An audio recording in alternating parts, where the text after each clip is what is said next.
estén todas y todos bien. Les comento. En la unidad, nosotros cuando empezamos en mi comisión, hacemos un pequeño repaso de qué es lo que le pedimos desde la cátedra que deberían saber para cada una de las unidades, como para darle un poco de orden a lo que deberían estudiar para cumplimentar los requisitos de esta unidad. En el caso de la unidad 3, que es escenario internacional, lo que nos dicen es que tenemos que aprender sobre los organismos internacionales y su rol en el ámbito del comercio internacional, sobre el sistema generalizado de preferencias, el contrato de compraventa internacional, la globalización y su relación con el proceso de internacionalización, la inversión extranjera directa, que vamos a ver que eso es una definición específica de la OCDE, y la integración regional. ¿Cuáles son los diferentes tipos de integraciones regionales y cómo se definen cada uno de ellos? Y también vamos a ver ejemplos. Un comentario con lo de integración regional es que desde la teoría nosotros vamos a ver unos modelos, que son los modelos teóricos. Después en la realidad no están 100% así, pero vamos a ver los ejemplos de cuál sería cada uno de los que conocemos para la cátedra en lo que es la integración regional. ¿Sí? Bueno, vamos a comenzar. Ahí están viendo bien la parte del Power, ¿no? Sí, Nahuel. Perfecto. Bueno, arrancamos entonces. Lo que vamos a ver acá en un principio es la Organización Mundial del Comercio. También la pueden llegar a ver en la página como WTO, que son las siglas en inglés. Y la OMC es una organización que se hace con diferentes gobiernos y lo que se encarga es de supervisar todo lo que es el comercio internacional y establecer normas. La OMC es uno de los organismos internacionales que se crean después de la Segunda Guerra Mundial. Entonces, acá lo que tenemos es, ¿qué es lo que hace? Es una organización que tiene como objetivo la apertura del comercio, tiene foros de negociaciones comerciales, es un lugar donde se resuelven diferencias comerciales. Cuando hablamos de la resolución de diferencias comerciales, son presentaciones que hacen los países miembros. No es que la Organización Mundial del Comercio esté atrás de cada una de las transacciones que pasan en el mundo para ver cuáles son las diferencias comerciales, sino que trabaja como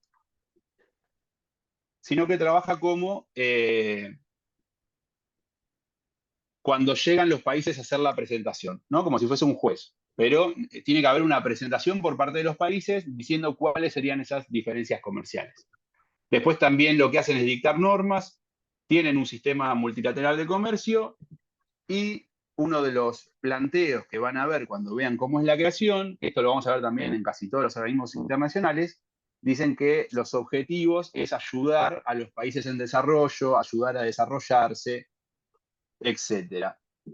En esos casos, digo, ustedes, yo siempre lo remarco con la comisión, digo, acá es importante que al momento de una evaluación, ustedes tienen que responder en base a lo que tenemos en los módulos que son la bibliografía obligatoria.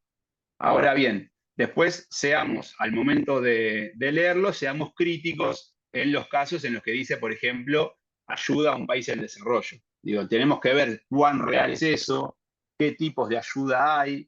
Ahora cuando veamos uno de los casos de una de las diferencias que hay para los países en vías de desarrollo en lo que es venta de materias primas, vamos a ver un caso que es interesante como para pensarlo un poquito más a fondo y no quedarnos solo con lo que dice.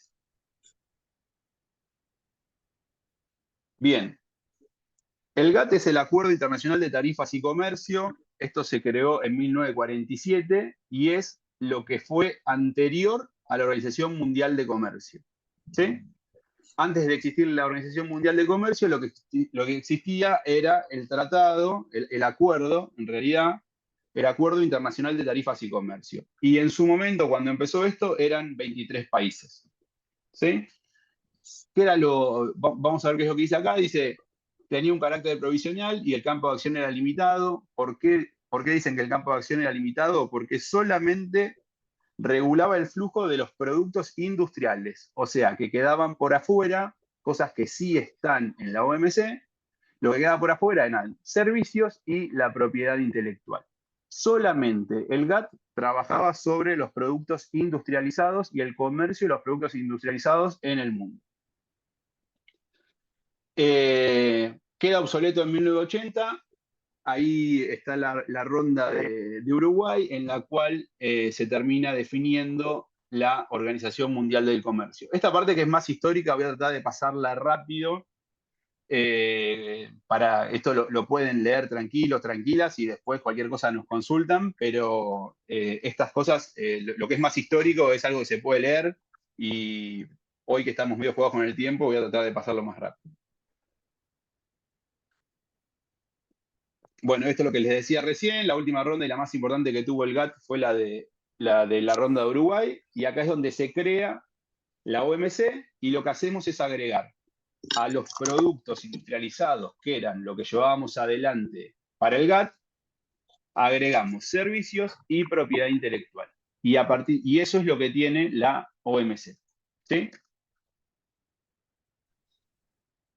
¿Cuáles son las funciones que lleva adelante la Organización Mundial del Comercio?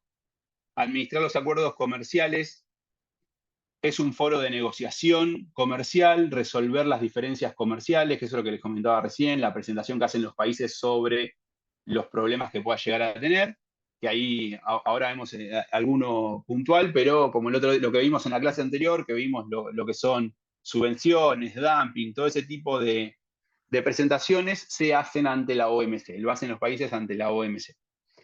Después supervisar cuáles son las políticas comerciales dentro de los diferentes países, para hacer el estudio de si están cumpliendo con cada uno de los principios del sistema de comercio, realizar actividades de asistencia técnica y formación para los países que están en desarrollo, y la cooperación internacional con otras organizaciones. Y ahí lo que entran son organizaciones internacionales como la OCDE, la OCDE, el FMI, el Banco Mundial, todo ese tipo de organizaciones también entran en la cooperación con la Organización Mundial del Comercio. Los pilares fundamentales que tiene la Organización Mundial del Comercio son los acuerdos y los principios. ¿Sí? En cuanto a cuáles son los acuerdos, son los que veníamos hablando hoy.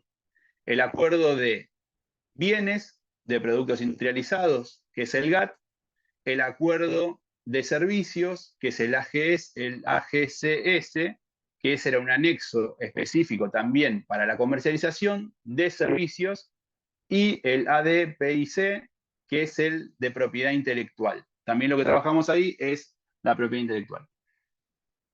Es muy importante, recuerden que todo lo que es propiedad intelectual se maneja por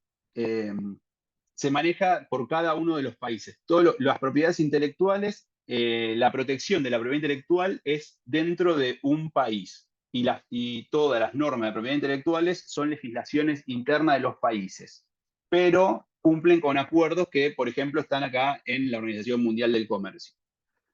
Una de las últimas que entró a todo lo que son los acuerdos internacionales de propiedad intelectual es China, que en un principio no entraba ahí, y ellos lo terminan utilizando como una forma de desarrollo por medio de lo que se denomina ingeniería inversa.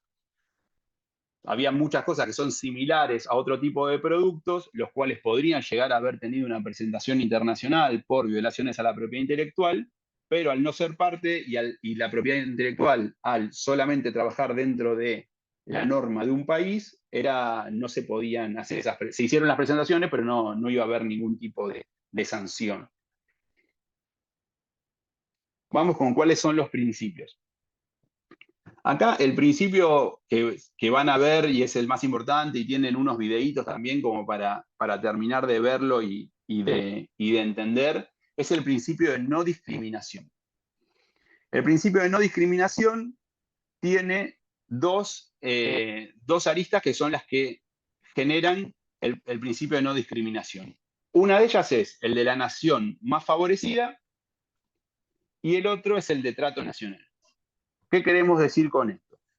Cuando hablamos de la nación más favorecida, a lo que se refiere, es medio confuso el nombre, pero a lo que se refiere es que tenemos que darle el mismo trato a todas las naciones que sean miembros de la OMC cuando yo tengo algo más ventajoso con otro país. O sea, cualquier tipo de acuerdo que yo haga con otro país, en principio debe ser el mismo para todos los miembros de la OMC que comercien conmigo.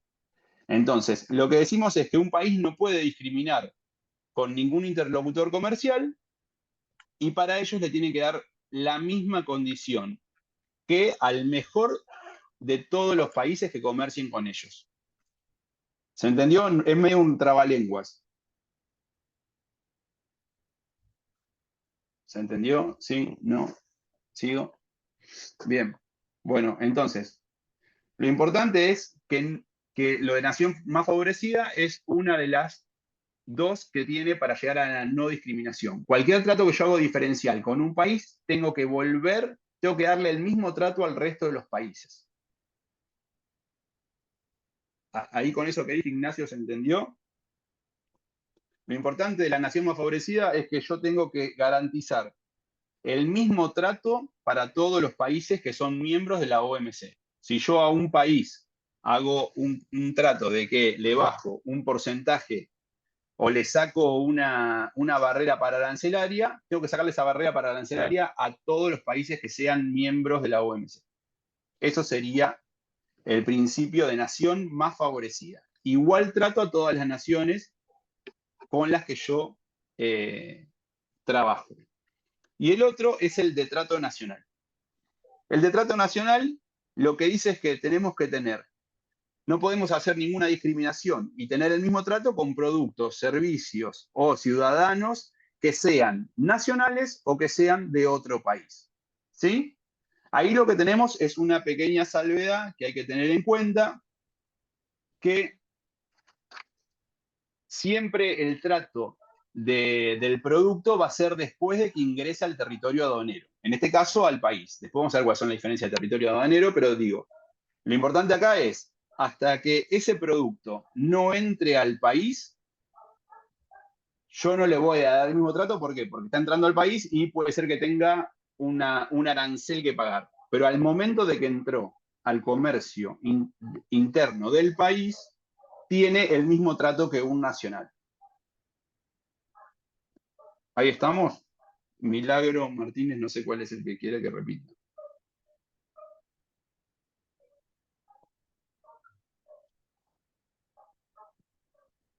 Bueno, no sé, vuelvo a repetir este. Entonces, el trato nacional va a ser con todos los productos o servicios o propiedad intelectual adentro de un país, pero cuando ya entró al mercado. ¿Sí? Al momento de entrar al mercado tiene que tener el mismo trato. Después de la aplicación de los derechos de aduana va a tener el mismo trato. No vamos a hacer ninguna diferencia como, pongamos un ejemplo, cobrar un impuesto mayor porque el bien es extranjero adentro de un supermercado. Digo, eso sería un caso. En vez, tendríamos un IVA y un porcentaje mayor porque el producto es extranjero. Digo, eso no se podría hacer porque no tendría el mismo trato que un producto y ahí estaríamos rompiendo el principio de no discriminación. Bien, vamos con el otro. Bueno, comercio más libre, ahí lo que dicen es que apuntan a reducir todas las barreras mediante negociaciones para que el comercio sea más fluido, comercio más previsible. Acá a lo que apunta es a que no se establecerán obstáculos comerciales a diferentes productos. Digo, va a haber previsibilidad, nosotros sabemos qué es lo que va a pasar a lo largo del tiempo y cómo va a ser el comercio. Después en la parte de más competitivo, ahí a lo que estamos apuntando es a lo que veíamos en el tema de las barreras, es a la lealtad en términos de la OMC, a la lealtad del comercio. La competitividad en ese caso sería que los productos no hagan dumping, que los países no den subvenciones para exportar productos y que ahí haya una diferencial en el precio. A eso es a lo que apuntamos con el de más competitivo. Y después, el de más ventajoso para los países menos desarrollados, este específicamente dice que se le puede dar mayor ventaja y mayor flexibilidad a los países que están con menos desarrollo, los más pobres. ¿Sí? Ahí en ese caso, fíjense que esto iría, si nos ponemos en lo que veníamos hablando recién, ¿cuál de los otros principios estaría rompiendo si yo digo que el comercio sería que sea más ventajoso para un país menos desarrollado? ¿Qué les parece? Con el principio de no discriminación, Bien, bien, ¿por qué? porque esa nación se vería más favorecida, el país menos desarrollado tendría un trato como superior. Perfecto, perfecto. Tendría un trato diferencial al resto de los países.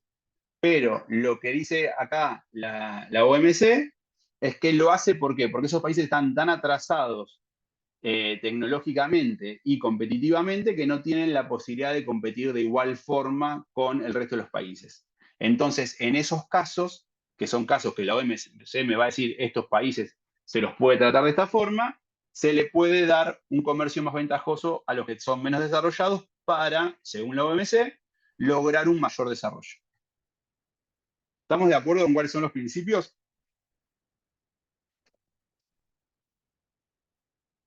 ¿Sí? Sí, sí, sí. Bien, seguimos. Bueno, ronda de Doha lo voy a pasar medio rápido, pero acá es importante que tengan en cuenta que la ronda de Doha empezó en el 2001, terminó alrededor del 2015. Digo, fueron rondas de negociaciones en los cuales lo que terminaron siendo las definiciones terminó siendo algo de baja de barreras solamente del algodón, pero fue bastante complejo porque es lo que hablamos siempre. Al momento de ir a presentarse todos los países y tratar de apuntar a lo que son bajas de barreras para los diferentes sectores, los países menos desarrollados o en vías de desarrollo no suelen ser tan flexibles por una cuestión de tratar de cuidar su producción en desmedro de un país mucho más desarrollado que puede entrar con una producción mucho más barata y terminar destruyendo algún sector comercial. Pero este es un buen caso para ver lo que tardaron en sacar definiciones, que son definiciones que al final de todo no hay una gran, eh, no hay algo muy importante en lo que salió, sino que son cosas bastante generales. Voy a buscar a ver si lo tengo acá a mano.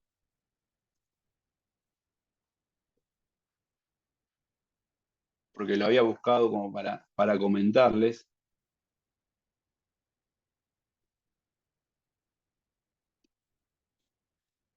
Ahí está, la ronda de Doha finalizó en el 2013 y los resultados principales que tuvieron fue que la Unión Europea aceptó eliminar subsidios a la exportación en el futuro, o sea, vean lo que es la definición, subsidios a la exportación en el futuro, ningún tipo de definición importante. Después los países desarrollados y los países en desarrollo que puedan hacerlo van a otorgar acceso de libre aranceles a las cuotas del algodón y se llevó un marco común para la proporción de nuevos lineamientos y completar negociaciones luego de terminar con la ronda. Entonces, fíjense que cuando llegamos a ese tipo de definiciones, estamos hablando de que estuvieron 12 años para sacar esas conclusiones. No es fácil ese tipo de negociación con las diferencias de productividad y los mercados que tienen los diferentes países alrededor del mundo. ¿Sí? Bueno, el objetivo que tenían, yo ya lo spoileé, le dije qué es lo que consiguieron, pero el objetivo era la reforma del sistema de comercio internacional mediante el establecimiento de medidas que encaminadas a reducir los obstáculos al comercio y las normas comerciales. Y como les contaba recién, una de las resoluciones fue que en el futuro van a hacer eso. O sea, medio que no terminó de cerrar. Vamos con la OCDE. Acá con la OCDE vamos a ir un poco más rápido. Siempre van a haber este tipo de definiciones en cuáles son los objetivos de estos organismos, y acá dice que es la promoción de políticas para mejorar el bienestar económico y social de las personas alrededor del mundo. ¿Sí? ¿Qué es entonces la OCDE? Es un foro de gobiernos, tiene trabajo conjunto para compartir experiencias y buscar soluciones a los problemas comunes. Importante que la OCDE son los países más desarrollados del mundo, ¿sí? Son todos países de Occidente y los más desarrollados. Trabajan con lo que son las causas de cambio económico, social y ambiental, miden productividad, tienen grandes áreas de indicadores, esos la verdad que son súper interesantes para quien les interese y quiera llegar a ver, digo, todo lo que es Banco Mundial, FMI y OCDE, son lugares donde trabajan muy bien lo que son indicadores de todo tipo, económicos y sociales, de todos los países. Digo, esos son, o del 99% de los países. Son súper interesantes para también tenerlo eso. Después hacen confección de pronósticos y tendencias, eso es cuánto va a crecer un país, cuánto va a crecer el Producto Bruto, cuánto va a caer, cuál va a ser la inflación en Europa, ese tipo de definiciones. Y después fijan estándares internacionales dentro de un amplio rango de temas de políticas públicas, y ahí es lo que decíamos adelante. Pueden poner definiciones de política pública que tengan que ver con ambiente, por ejemplo, de compra de productos con bajas emisiones de carbono o hacer un seguimiento de huella de carbono, ese tipo de políticas de ciencia y tecnología, políticas económicas, política de desarrollo. Lo que hace la OCDE es dar lineamientos por dónde pueden llegar a ir esas políticas para el resto de los países. ¿Sí?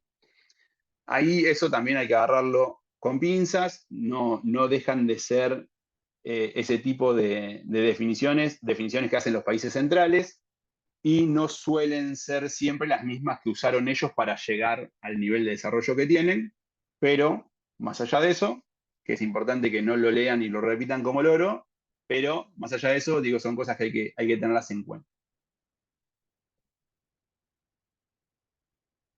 Bueno, otras instituciones financieras internacionales, los que hablábamos recién, el Banco Mundial, el Fondo Monetario Internacional, el BID, que es el Banco Interamericano de Desarrollo, la Cámara de Comercio Internacional y la Organización Mundial de Aduanas. Estos son ejemplos que pusimos, hay muchísimos, ¿sí? También está el Banco de Desarrollo de Asia, hay muchos tipos de organismos internacionales que tienen que ver también con cuál es el sector con el que trabajan. Digo, y por ejemplo hay un banco que es el Banco de los BRICS, también es un organismo internacional. Hay diferentes tipos de organismos, hay muchos, y estos son ejemplos. Otro organismo internacional, y este también lo paso rápido, es la ONU, las Naciones Unidas. También el origen es después de la Segunda Guerra Mundial. Empezó con 51 Estados miembros, en la actualidad son 193. La Asamblea General es donde se presentan todos los años los máximos mandatarios y hacen una presentación de cómo están sus países o algún comentario de política internacional. Y la sede es en Estados Unidos, en Nueva York. Y acá volvemos a los tipos de definiciones, que son siempre definiciones súper lindas, que dicen que ellos apuntan a definir medidas sobre paz y seguridad, cambio climático, desarrollo sostenible, derechos humanos, igualdad de género, desarme, antiterrorismo, emergencias humanitarias y de salud, y la producción de alimentos. ¿Sí? Ahí no sé si alguna vez lo escucharon, pero también búsquenlo. Están los ODS, que son los Objetivos de Desarrollo Sostenible, que son, creo que son 16, 17. Yo creo que el resto está escuchando. No sé, Marco, si tenés algún problema. No, ¿el resto escucha? Estamos bien, ¿no? Yo te escucho perfecto. Sí, no Sí, sé, Marco. sí, profe, se escucha. Pongámosle en el chat ahí a Marco.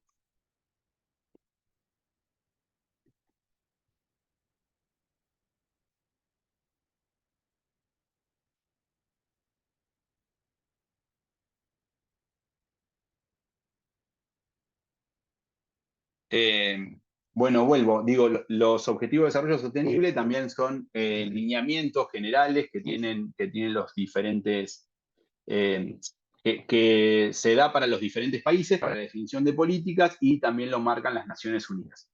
Que, por ejemplo, el uno creo que era el fin de la pobreza. Digo, a ese nivel son los objetivos de desarrollo sostenible que en su momento estaban planteados para el 2030. Digo, así que si sale todo bien, en 6 años no va a existir más la pobreza en el mundo, así que imagínense qué chances tenemos de cumplir ese tipo de desarrollo, ese tipo de objetivo, pero así todo, digo, son lineamientos importantes para llevar adelante esas políticas que plantea las Naciones Unidas. Bueno, acá dice cuáles son los foros, a dónde se trabaja. Está la Asamblea General, el Consejo de Seguridad. El Consejo de Seguridad lo llevan adelante todos los países que tienen una cosa en común. ¿Alguien lo sabe? ¿Cuál es lo que tienen en común los países que forman parte del Consejo de Seguridad de las Naciones Unidas? Son 5 países miembros fijos que tienen poder de veto. Eso son en la Asamblea General, y también tienen poder de veto, pero en el Consejo de Seguridad me parece que son más de 5. No sé si no son 7 o 9, lo podemos googlear también. Pero tienen algo en común todos los que están adentro del Consejo de Seguridad. ¿Se imaginan qué puede ser? Estamos hablando de seguridad. Bombas nucleares. Muy bien, Ailén Carbajo. Perfecto.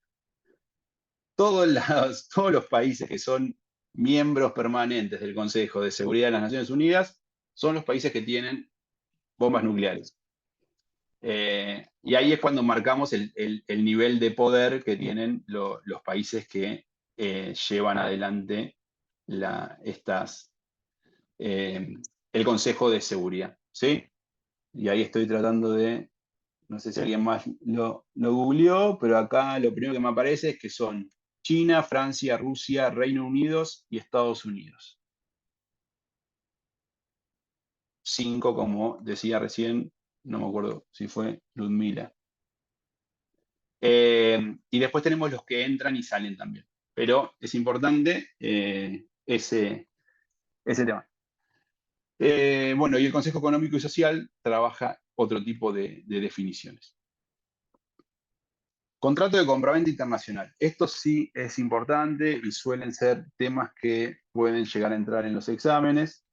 Lo otro también importante. Cuando elige cuáles son los acuerdos y cuáles son los pilares de la OMC, apréndanselos bien, traten de entender bien cuáles son cada uno de esos que les nombré, porque ahí es muy importante y puede haber ejemplos en los que nosotros le digamos que hay algún cambio en alguna barrera, alguna compra, una cosa así, le vamos a preguntar cuáles son los principios que se están cumpliendo o que no se están cumpliendo. Entonces, para eso tenemos que tener bien en cuenta cuáles son los principios y los tienen que aprender. Vamos con el contrato de compraventa internacional.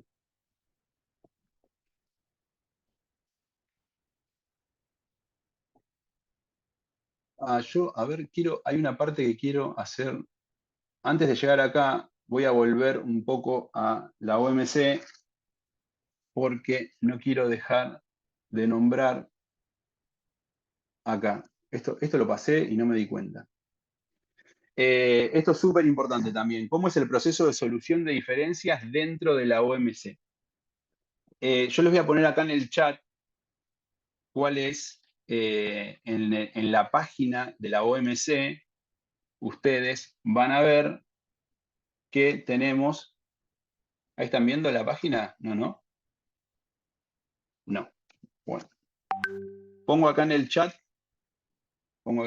y ahora en un segundo les muestro esto. Denme un segundito.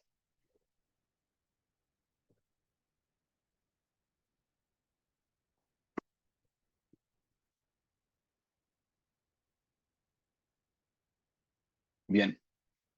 Acá lo que están viendo es cómo es el diagrama del proceso de solución de diferencias.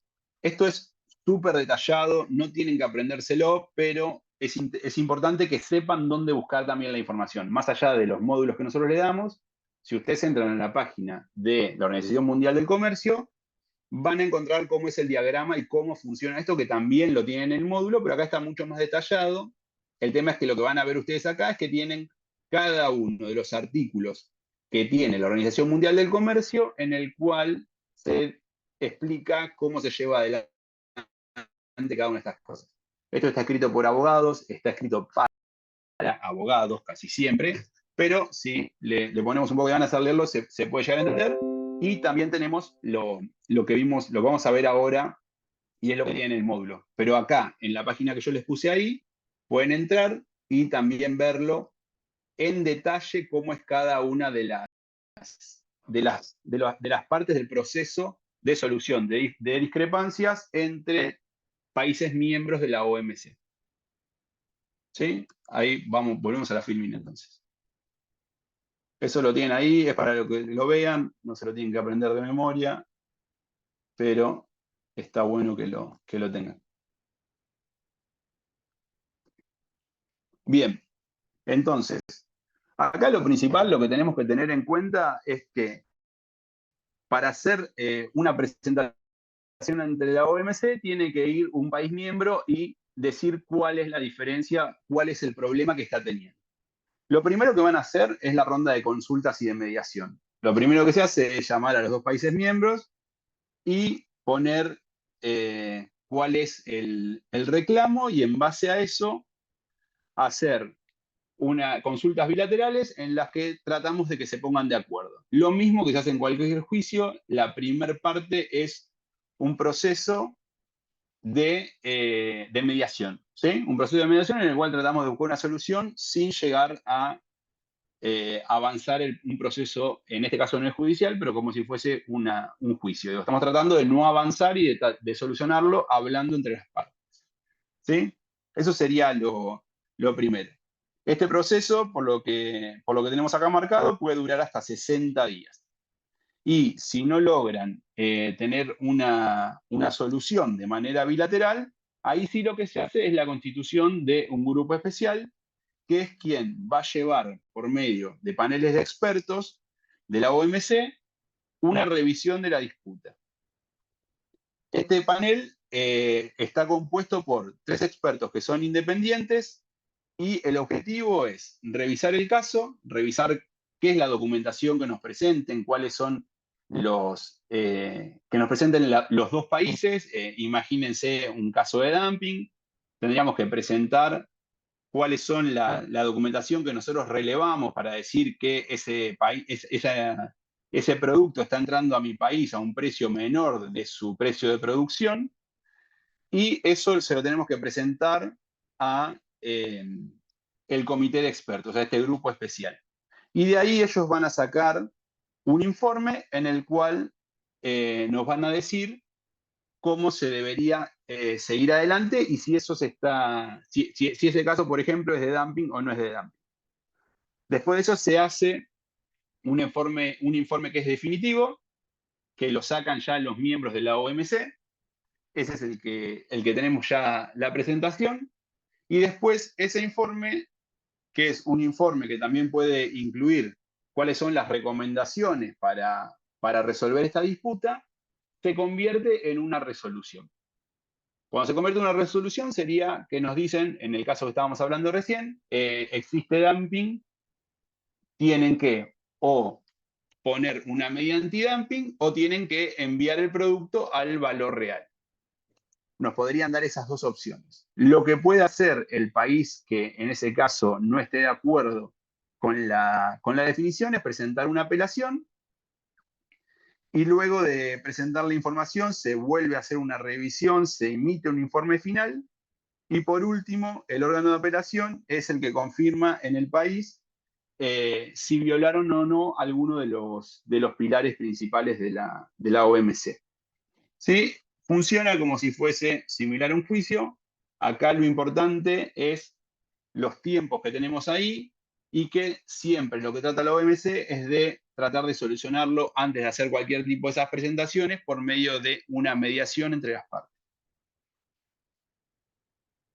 ¿Sí? ¿Estamos? Bueno, no sé si ahí, Belén, el ejemplo que dije de dumping funcionó o no, pero sí, perfecto, listo. Eso sería un caso. Bien, me había pasado de esto. Volvamos.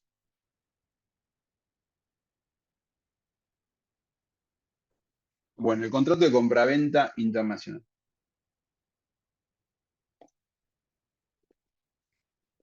¿Algún comentario, pregunta? Me quiero cebar un mate y quiero que hable alguien. ¿Están escuchando? ¿Están prestando atención? ¿Ya se durmieron?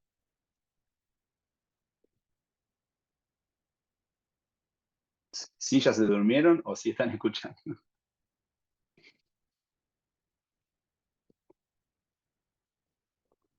Bien, perfecto. Un comentario que les hago, ahora seguimos con la clase, digo, pero un comentario que les hago, acuérdense de que a fin de este mes ya tienen que estar todos anotados en las comisiones, pues si no, no pueden rendir los exámenes. Todos los que estaban con esos problemitas de poder anotarse con división estudiantes, no sé si ya lo solucionaron o no, pero ahí acuérdense cuando vayan a la facu, traten de que los pongan al día y ustedes remárquenle que estamos esperando el tema de las evaluaciones y que no van a poder rendir si no tienen eso.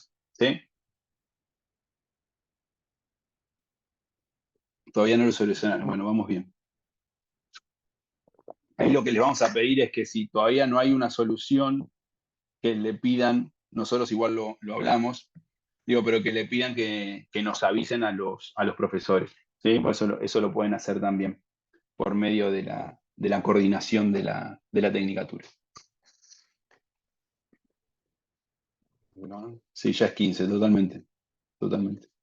Bien, igual después, sí, si la mayoría de los casos están arreglados, si queda algún caso así muy puntual, lo hablamos, pero eso debería tener una solución para todos al momento de rendir.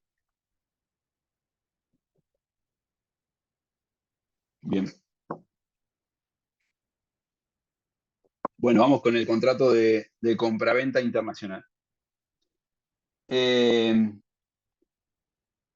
Acá la definición del contrato de compraventa internacional es que en su momento lo empezó a trabajar la Cámara de Comercio de París, que es quien en 1920 define los 5 terms. Esos los vamos a ver más adelante y esos se los van a tener que aprender muy bien. Igual vamos a hacer varios ejercicios en clase, tanto en la práctica como en la teoría.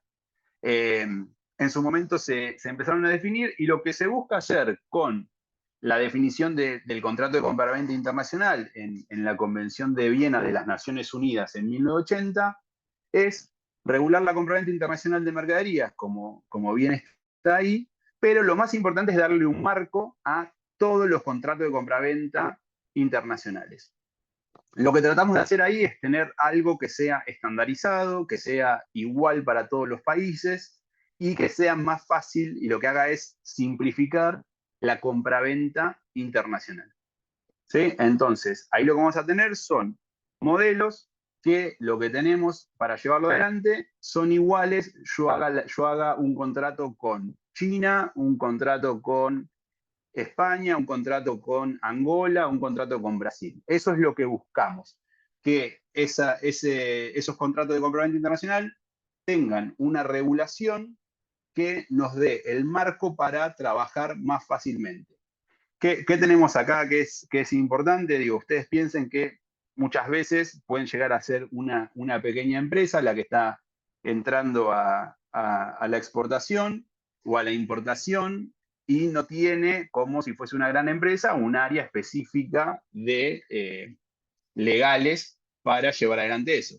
Entonces, al tener este tipo de marcos, ya sabe cuál es el tipo de contrato que tiene que llevar adelante, cuáles son las reglas que tiene que cumplir y cuáles son las partes que tiene ese contrato, que ahora las vemos cuando seguimos en la otra filmina. Después, otra cosa muy importante que van a ver acá, que eso lo van a escuchar muchas veces en todo lo que es compraventa internacional, comercio internacional, es el tema de la seguridad jurídica. Lo que tratamos de buscar acá, lo que trató de buscar la ONU en esta convención, es darle seguridad jurídica a todos los intercambios comerciales del mundo. ¿Sí? Del mundo es la idea, después se ve en la práctica que no es el 100%, pero sí estamos dando eso. Entonces, al darle seguridad jurídica, lo que hacemos es que sea más fácil y que sepamos qué es lo que va a pasar. ¿Sí? Eso es lo que se plantea la definición de lo que es seguridad jurídica. Seguridad jurídica es que no nos van a cambiar las reglas, las normas, las leyes de acá en adelante, entonces sabemos con qué podemos llegar a trabajar. ¿Sí? Eso sería la finalidad que planteó en su momento la Convención de Viena. Otra de las cosas que tengo acá anotadas para decirles es que también lo que se esperaba acá era una reducción de gasto en las operaciones, que sean más baratas las operaciones, y eso tiene que ver con lo que hablábamos recién. Si yo cada vez que tengo que hacer un contrato de compraventa internacional tengo que salir a conseguir un abogado, un grupo de letrados que me ayuden a hacer un convenio diferente por cada uno de todas las ventas o compras que yo haga internacionalmente, estamos generando mayores gastos. ¿Sí? Eso es algo que lo que estamos haciendo es aumentar el costo de un producto, porque eso sabemos que termina en el precio. ¿Estamos con esto?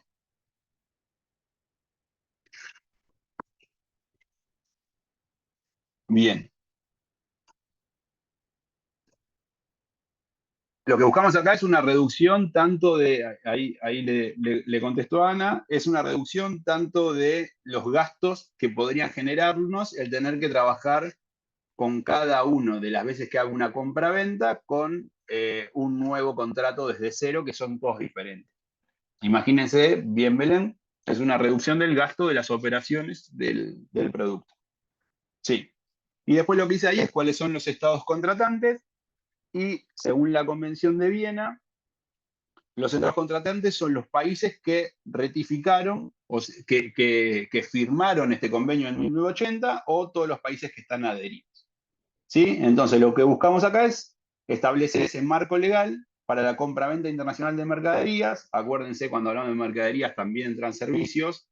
No estamos hablando de productos, de bienes y servicios cuando hablamos de mercaderías. Todos los países que son estados contratantes que firmaron la Convención de Viena en 1980 o que adhirieron luego de la Comisión de Viena, van a ser los estados contratantes y deben cumplir con las normas del contrato de compraventa internacional. Hoy en día, lo que tengo acá anotado es que son más de 90 los países que son estados contratantes de la Convención de Viena. Así todo, por más que puede ser que un país no esté, no haya firmado la Convención de Viena o no haya adherido a la convención, utilice el mismo tipo de contrato por una cuestión de que también ya son usos y costumbres del resto de los países. Van a utilizar el mismo tipo de contrato. ¿Sí? ¿Estamos con esto? Bueno, estas son más definiciones de qué es acto mercantil entre dos sujetos de diferentes países. Acto mercantil quiere decir que va a haber una compra-venta de un bien o un servicio. Y lo que va a haber en el medio es un bien contra dinero. ¿Sí? Por eso es un acto mercantil. Un bien o un servicio contra dinero. Y los sujetos están en diferentes países y estos países son países miembros de lo que es la Convención de Viena, que era lo que decíamos recién, países contratantes. Y después, lo que nos dice el contrato internacional, bueno, lo mismo que acabo de decir, es la entrega de una mercadería o un servicio contra su equivalente en dinero. ¿Sí? Bien, ¿cuáles son los diferentes elementos y las partes que tiene un contrato? Antes de eso, les quiero marcar una cosa, que una de las partes de la convención, lo que hace es definir cuáles son las obligaciones de las partes. Acá nosotros vamos a tener dos partes. ¿Cuáles imaginan que son las partes de un contrato de compra-venta internacional? O de cualquier contrato de compraventa. ¿Cuáles podrían llegar a ser las dos partes de un contrato de compraventa? Comprador y vendedor. El comprador y Comprador y vendedor. vendedor. Perfecto, es eso. Comprador y vendedor. Bien. Entonces, en la convención, nosotros tenemos marcadas cuáles son las obligaciones que tienen cada una de estas partes. Y cuando hablamos del vendedor, ¿cuál les parece que puede ser lo más obvio que tiene que cumplir como obligado el vendedor? Entregar la mercadería. Entregar la mercadería, perfecto. Sí. Entonces, una de las obligaciones que tiene es la de entregar la mercadería, en el caso de un bien, en la cantidad y la calidad que nosotros definimos en el contrato. Si yo arreglé que quiero 10 computadoras Asus color gris de tal calidad, me tienen que entregar 10 computadoras Asus color 10 de tal calidad. ¿Por qué? Porque eso es lo que estipulamos en el contrato. Si llega a haber algún cambio en eso, tiene que ser algo que estén de acuerdo las dos partes y lo definen. Pero entonces, la primera obligación más importante y bastante obvia del vendedor es la de entregar la mercadería. Y esa entrega de mercadería tiene que ser tanto en la cantidad y la calidad que están estipuladas en el contrato de compraventa internacional.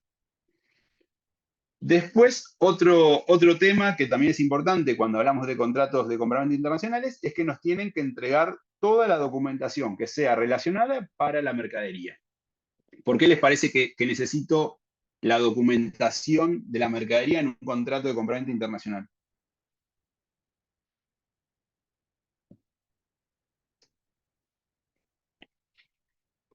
Los que no son de mi comisión también anoto quiénes son los que hablan, les aviso. ¿Por qué les parece que es importante la documentación que me tienen que entregar? Para ingresar Para- adecuadamente la mercadería a mi país, por ejemplo. Perfecto. Ahí Profe, tenemos ahí para declararlo, para nacionalizar, es eso. Lo principal, digo, más allá de después cuál es la palabra exacta, si es nacionalizar o si es un respaldo, o sea, digo, lo principal de esa documentación es que yo la necesito para poder ingresar esa mercadería al país. Entonces, puede ser que me envíen la mercadería en la cantidad y la calidad adecuada, pero si yo no tengo la documentación necesaria que tiene el país para, en el caso de importarla o en el caso de exportarla, no lo voy a poder hacer. Al ser compraventa internacional, eso es súper importante y están obligados los vendedores a darnos toda la documentación relacionada a esa mercadería. ¿Sí? Trazabilidad también son cosas que son importantes, pero acá yo a lo que apuntaba, ahí lo del control tiene que ver con también la aduana, digo, está bien, pero acá lo principal es que esa documentación es necesaria para poder ingresar la mercadería al país. ¿Sí? ¿La documentación también puede ser para un reclamo? ¿Para un reclamo de qué tipo? ¿Me puede servir a mí, decís, para hacer un reclamo? O sea, si la mercadería no llegó como tenía que llegar o en menos cantidad, la documentación te Sí, sirve para hacer un reclamo. podría tranquilamente servirte para hacer un reclamo, pero ahí lo que vas a tener principalmente para hacer el reclamo va a ser el contrato de compraventa. Digo, si el problema es que me mandó 20 y yo en el contrato le puse 35, lo que tengo primeramente para hacer una presentación es el contrato de compraventa. ¿Sí? La documentación me va a servir para decir cuál fue la mercadería, pero acá lo más importante de la documentación es poder nacionalizar un producto. ¿Sí? Bien, gracias. De nada. Y después lo otro, que no es tan tangible, pero habla de la transferencia de la propiedad del bien. O sea, que una de las cosas que también está obligado el vendedor es a transferirme la propiedad del bien. El bien ese que yo estoy comprando pasa a ser del que lo compró. ¿Sí? Esas son las obligaciones que nos define en la Convención de Viena todo lo que es el contrato de compraventa internacional. Me dice que las obligaciones del vendedor es la de entregar la mercadería con la calidad y la cantidad que se habían estipulado, la de entregar toda la documentación que sea relacionada a esa mercadería y la de transferir la propiedad de los bienes. ¿Sí? Y después tengo cuáles son las obligaciones del comprador, cuáles le parece que pueden ser, cuando recién vimos que eran bastante obvias las otras.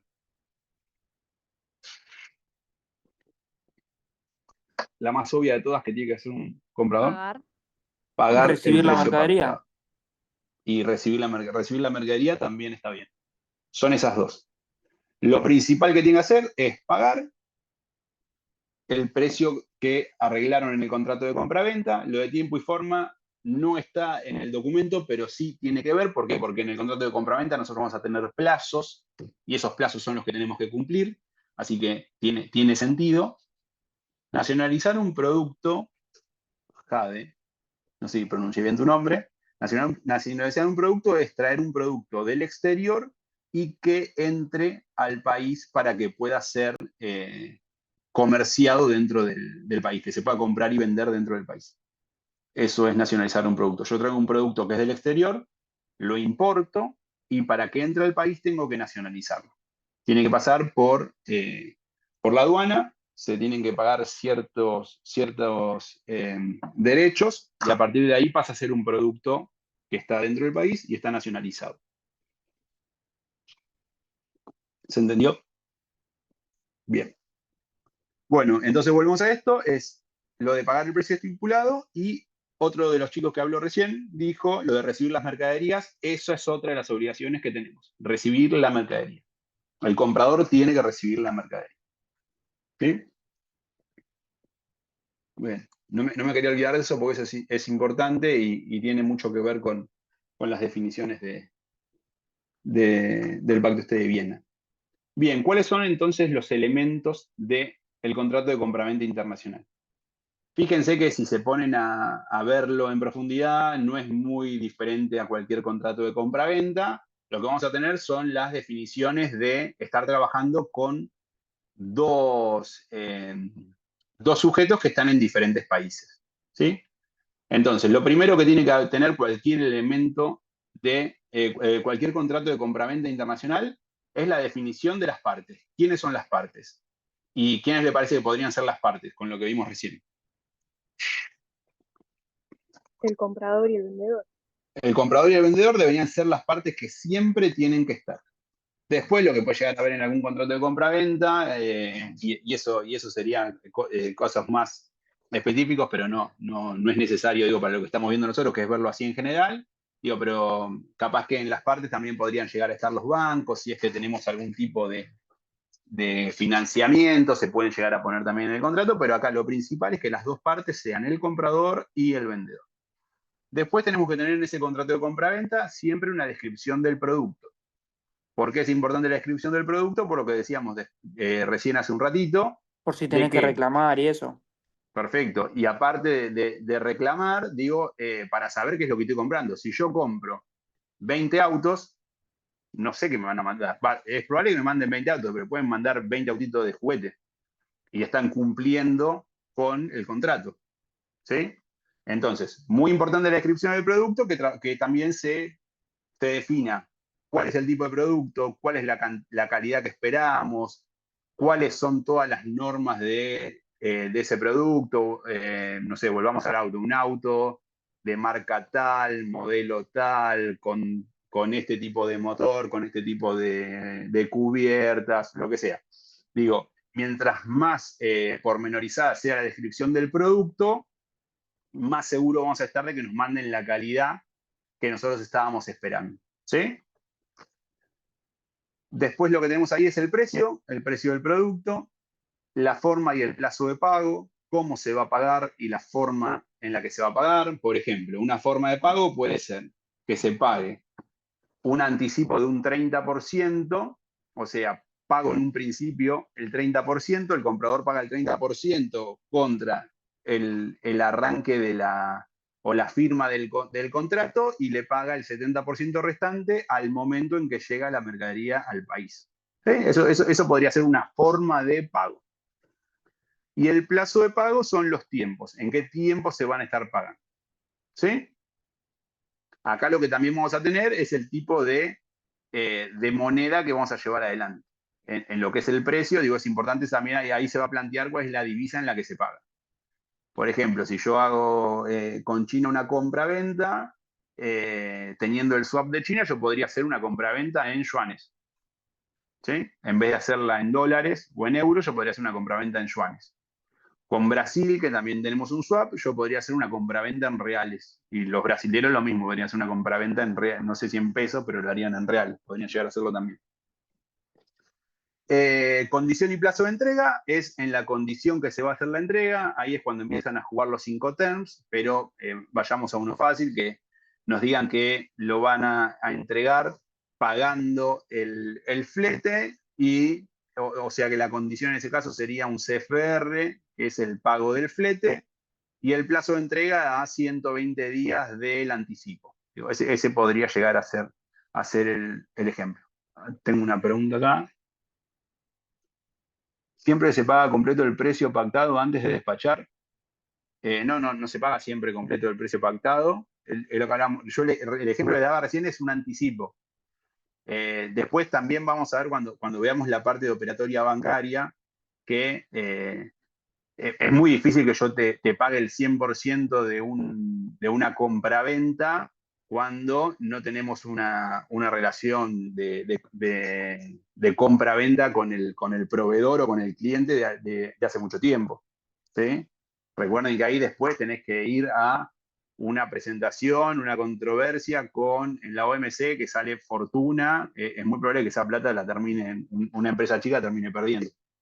Pero ahí cómo se hace el precio y cuánto es lo que tenemos que pagar, y el plazo es lo que ponemos acá. Estas condiciones, siempre que estén de acuerdo las dos partes, se pueden llevar adelante. A ver, se puede poner, sí, se podría poner, ahí es raro, pero se podría decir que si no cumple con, por ejemplo, en el plazo de entrega yo puedo decir, mira, ahí tenemos cláusulas penales por incumplimiento. Igual cláusulas penales es que se puede ir preso, pero yo lo que podría hacer es plantear que la condición de pago es 90%, le digo que le hago un descuento del 10% si lo paga a los 10 días de que sale el buque, y si lo paga 20 días después de que llegó el buque, tiene el 20% de recargo. Eso se puede poner. Siempre que estén de acuerdo las dos partes en el contrato de compraventa internacional, se pueden poner. Importante, obviamente, no se pueden infringir leyes, ¿no? Eso desde ya. Pero ese tipo de negociación se puede poner y lo van definiendo. Los Incoterms son FOB, Ex-Word, DPP y varios más. Sí, esos son los Incoterms. Los Incoterms son la forma en la que nosotros definimos con el exportador o el importador cómo va a llegar la mercadería al país al que la estamos vendiendo, ¿sí? O la estamos comprando. Y ahí depende de esos valores, si se paga el flete, hasta dónde se paga el flete, si se paga el seguro, si hacemos que llegue puerta a puerta, todo eso lo vamos a ver después en profundidad cada uno, pero esos son los Incoterms, ¿sí? Bien, el cual me quedé de nada. Bueno, cláusulas penales por incumplimiento. Podemos poner cuáles son las cláusulas penales. Acuérdense, cuando es penales es preso, ¿sí? Penal es cuando tiene que ver con terminar en juicios que pueden ir presos. Calidad y revisión final del producto. Tenemos una cláusula en la que podemos decir que vamos a revisar el producto cuando llegue, ¿sí? Importante, y es lo que hablamos ¿Y hoy. eso en qué país sería, profe? ¿Qué cosa? ¿En qué país se diría? Las cláusulas penales, porque no deben tener las mismas leyes penales los dos países. Totalmente, pero fíjate que abajo del todo, en el 11, nosotros vamos a poner jurisdicción y controversias. Me estoy salteando, pero ahora vuelvo. La jurisdicción es donde se va a aplicar este contrato de compraventa, ante los tribunales de Dolores o ante los tribunales de La Haya, ¿sí? Y las controversias, bien, bien. ante quién se van a presentar, y ante quién se van a presentar es, por ejemplo, no sé, ante la OMC. ¿Se entendió, Felipe? Sí, está bien. Gracias. Perfecto, de nada. Igual vuelvo a remarcar, acuérdense que por más que yo haga un contrato de compraventa internacional, no puedo estar haciendo algo que vaya en contra de las leyes de Argentina. Yo, como argentino, no podría estar haciendo algo que vaya en contra de las leyes de Argentina. ¿Se acuerdan cuando vimos la clase pasada cuáles eran las prohibiciones? Que había unas prohibiciones que eran para todos y otras prohibiciones que eran para alguna parte de la gente. ¿Alguien se acuerda de eso? En aduanas, que decía, en la ley de aduana decía cuáles eran los tipos de prohibiciones en las mercaderías. No se acuerda nadie, no me ponen ni que sí por las dudas, pero imagínense que si yo estoy haciendo una compra-venta de armas y en mi país está prohibido que yo pueda importar armas, estoy rompiendo una cláusula, una norma de mi país. No se va a poder llevar adelante este contrato de compra-venta. ¿Sí? En ese caso, tengamos en cuenta eso. Pero, como siempre, en los ejemplos que van a tener y en lo que van a llevar adelante cuando ustedes estén trabajando este tipo de cosas, no va a pasar eso. Digo, esto es como para que tengan una idea de los extremos, como para saber dónde entra cada una de estas cosas.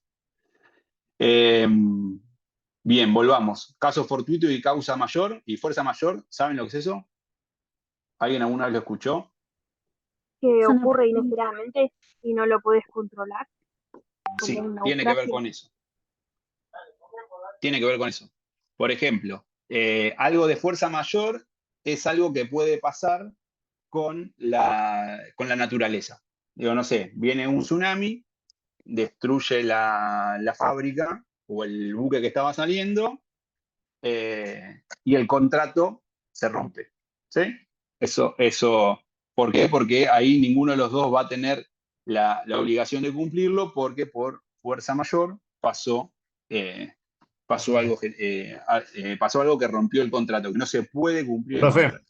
Sí, en ese caso decime. que se rompa el contrato, ¿quién debería pagar? En ese caso Que yo compro ninguno. algo. En ese caso ninguno, ¿por qué? Porque fuerza mayor y caso fortuito es algo que las dos partes se liberan de las obligaciones. El contrato se rompe y las dos partes se liberan de las obligaciones. Ahí Ok. igual pensemos, ¿qué te parece que tendría que hacer, por ejemplo, el que está vendiendo, como para cubrirse de eso? ¿Tener un seguro? Y pedir Tener un préstamo seguro. seguro. Tener un seguro. Tener un seguro podría ser una forma de cubrirme de eso. Ahora también hay que ver en las cláusulas de un seguro, sí, lo que pasó es que, no sé, el buque estaba pasando por el cuerno de Somalia. ¿Saben dónde es el cuerno de Somalia? ¿Tienen idea? África, del lado derecho de África. Bien, ahí hay un par de cis. Piratas, justamente. Pasó hace unos años y suele pasar varias veces. Ahí hay una forma de cortar mucho camino y para no hacer África completo, que se agarra un canal, que si no me equivoco es el canal de Suez, se cruza por el cuerno de África y ahí están países que están todos en guerra civil y suele haber piratas que pueden agarrar un buque y llevarse toda la mercadería.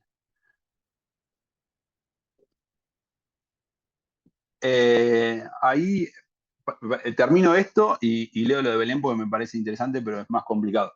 Digo, eso también podría ser un caso fortuito que nos agarren piratas. Entonces, en ese caso, ahí lo que tenemos que ver es qué tipo de seguro tenemos como para poder cubrirnos de eso. Una de las cosas que pasaba era que muchas de las navieras, cuando estuvo muy complicado el tema ahí en Somalia, era que dejaron de pasar por el canal que tenían de ese lado y hacían viajes mucho más largos para no perder con el tema del seguro y salía más caro el envío. ¿Sí? A ver, el que dice acá, Belén.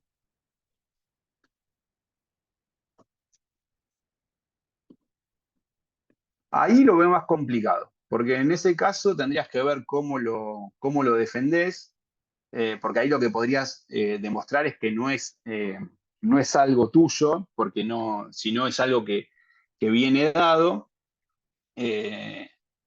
pero para mí tenés que cumplir, ahí en ese caso tendrás que cumplir igual el contrato de compra-venta, lo que vas a buscar es la forma de cómo solucionarlo, pero podría llegar a pasarte de que lo que hablábamos el otro día, que decíamos que eran 60 días, creo al final son 120 días para poder pagar una exportación y creo que se iban haciendo 25% cada 30 días, una cosa así.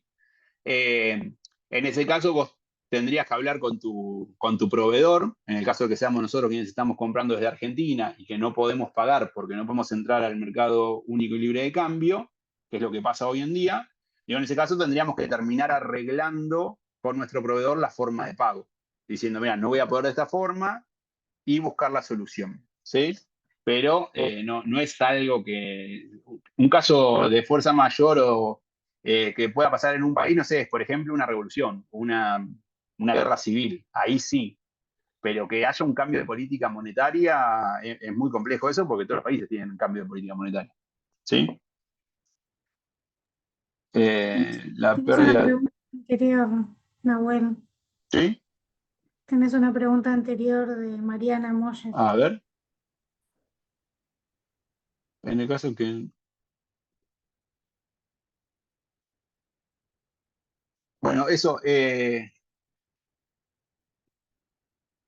No entiendo ahí cuál es la pregunta, Mariana. Perdón. No sé, vos, Majo, si lo entendiste, o Mariana, si querés prender el micrófono y hacerme la pregunta.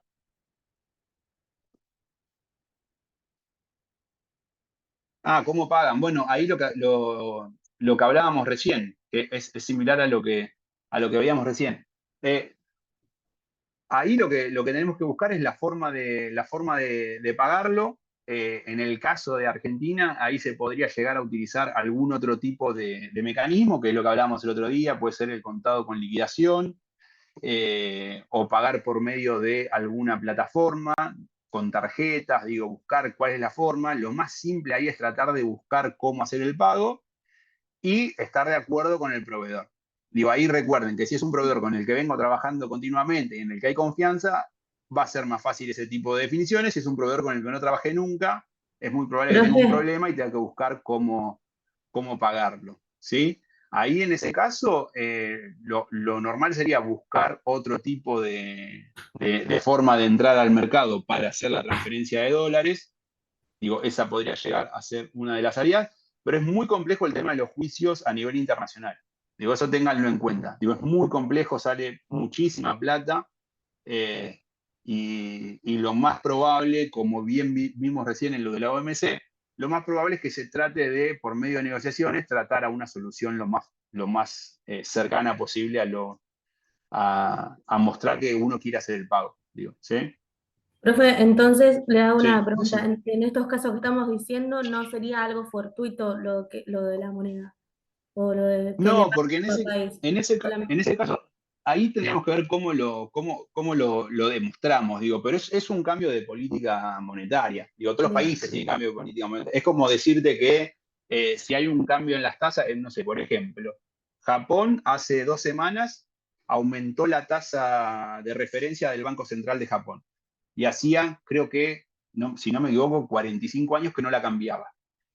Yo no puedo decir, me cambiaron la tasa de referencia, entonces me sale más caro financiarme, entonces no puedo pagar porque es un caso fortuito el cambio de política. No, es un cambio de política, digo, eso no es el tipo de definición de lo que se lleva adelante. Y aparte hay que demostrarlo. Digo, esas cosas son cambios que tiene cada uno de los países y uno tiene que trabajar con eso. Y aparte es muy difícil, digo, que eso, lo que sí nos puede pasar es lo que hablábamos recién. Por ejemplo, tenés una restricción para pagar en divisas, tenés que buscar la forma con tu proveedor y es muy probable que, por ejemplo, hace unos años también, con Venezuela, era quien trabajaba, quien le vendía a Venezuela sabía con el mercado que trabajaba, también la dificultad que tenían para ingresar a vender, a comprar las divisas para transferirlas. Entonces también ahí las diferentes empresas van buscando cómo pagarlo, pero ahí es muy difícil presentarlo como un caso fortuito o de fuerza mayor.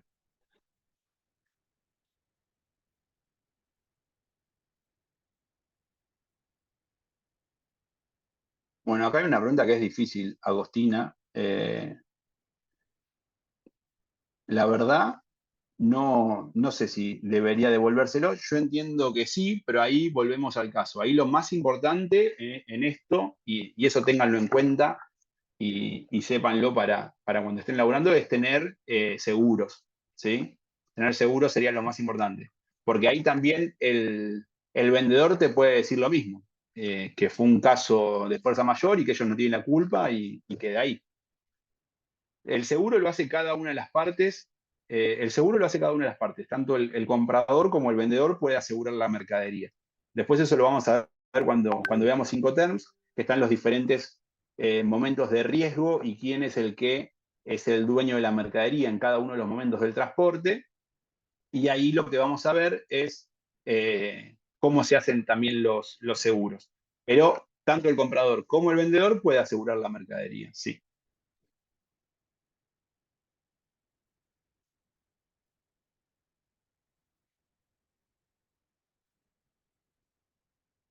el tipo de...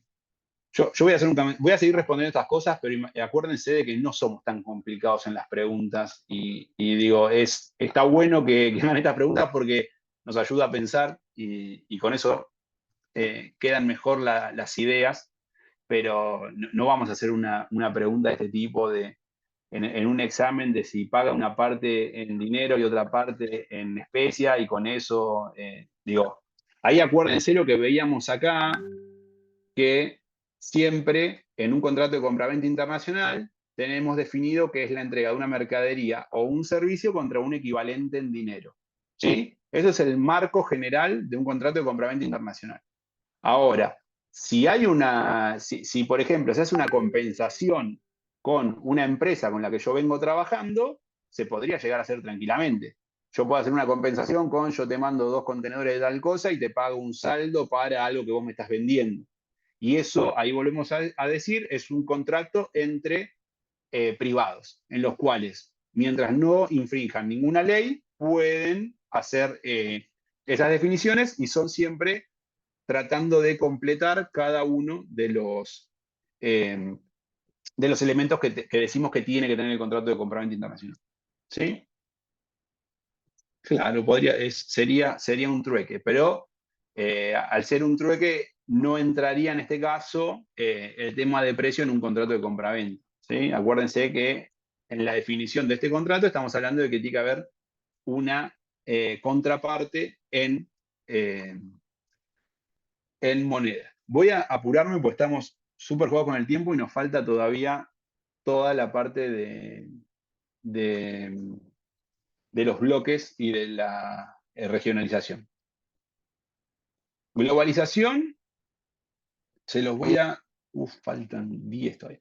Globalización se los voy a dejar para leer, lo vamos viendo acá, pero acá vean que lo que marcan es que por medio de las cadenas globales de valor se puede hacer cualquier producto o servicio, se puede producir y vender en cualquier parte del mundo. ¿Sí? Ahí van a ver que tienen 2 o 3 hojitas que hablan y hay un par de chistes de Mafalda de lo que es la globalización.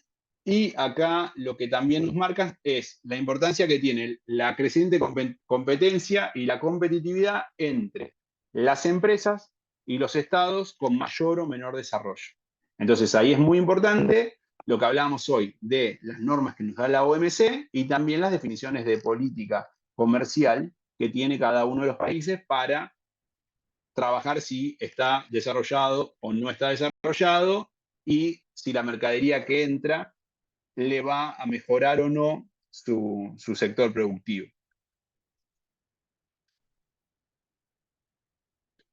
Inversión extranjera directa.